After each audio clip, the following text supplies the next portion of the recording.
अगर आप हर महीने 10,000, 15,000 या फिर 30,000 पर मंथ इनकम चाहते हैं तो वो आप म्यूचुअल फंड की खास फीचर के थ्रू पा सकते हैं। उस फीचर का नाम SWP यानी सिस्टमेटिक विथड्रॉल प्लान। देखो, अगर आपके पास कोई कैपिटल नहीं है तो आपको एट फर्स्ट क्या करना होगा? आपको एट फर्स्ट एक सर्टेन कैपिटल बनाना होगा। उसके लिए आपको एक ही चीज फॉलो करना है, कोई टिक्स नहीं है। आपको SIP करना है किसी भी इक्विटी म्यूचुअल फंड में, क्योंकि इक्विटी म्यूचुअल फंड में रिटर्न ज्यादा होता है। उसके लिए हमें जाना होगा SIP कैलकुलेटर। मैं सभी को कहता हूँ कि अगर आपको म्यूचुअल फंड के बारे में ज्यादा नॉलेज नहीं है तो आप लार्ज कैप इंडेक्स फंड में इन्वेस्ट करिए।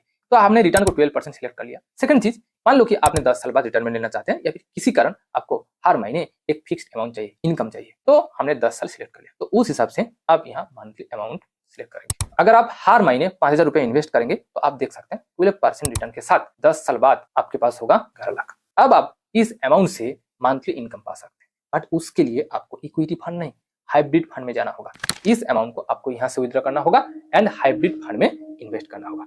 आपको जाना होगा SWP कैलकुलेटर। फर्स्ट आपको जो डालना होगा टोटल इन्वेस्टमेंट 10 लाख रुपया इन्वेस्ट कर दिया और ये हो गया आपका पर मंथ विड्रॉल अमाउंट। आप पर मंथ कितना विड्रॉ करना चाहते हैं? आपने मान लो कि पर मंथ 10,000 रुपया विड्रॉ करना चाहते हैं, इसलिए 10,000 ऑलरेडी सिलेक्टेड है। और एक्सपेक्टेड रिटर्न, ये एक्सपेक्टेड रिटर्न का मतलब कि जब भी आप म्यूचुअल फंड के थ्रू SW प्लान में इन्वेस्ट करेंगे तो आपको रिटर्न भी मिलेगा हर साल। वो रिटर्न कितना है? हम ये 10 लाख एक हाइब्रिड फंड में इन्वेस्ट करेंगे और हाइब्रिड फंड का एवरेज रिटर्न 10% होता है मिनिमम। और ये हो गया टाइम पीरियड, आप कितने साल तक विड्रॉ करना चाहते हैं? अगर आप 5 साल तक विड्रॉ करेंगे, आपने 5 साल में 6 लाख, बिकॉज आपने हर महीने 10,000 यानी हर साल 1,20,000 विड्रॉ कर लिया, तो 5 साल में आपने 6 लाख विड्रॉ कर लिया। 5 साल बाद आपका जो फाइनल वैल्यू यानी उस फंड में अभी भी इन्वेस्टेड है वो कितना अमाउंट? 8,44,000। अगर आप 10 साल तक विड्रॉ करेंगे, 10 साल बाद उस फंड में लगभग 6 लाख अमाउंट है। अगर आप 15 साल तक विड्रॉ करेंगे तो 15 साल बाद आपके पास सिर्फ बचेगा 1,92,000। अगर आप 16 साल करेंगे तो लगभग 16.5 साल तक आप हर महीने 10,000 रुपया विड्रॉ कर सकते हैं, यानी उसके बाद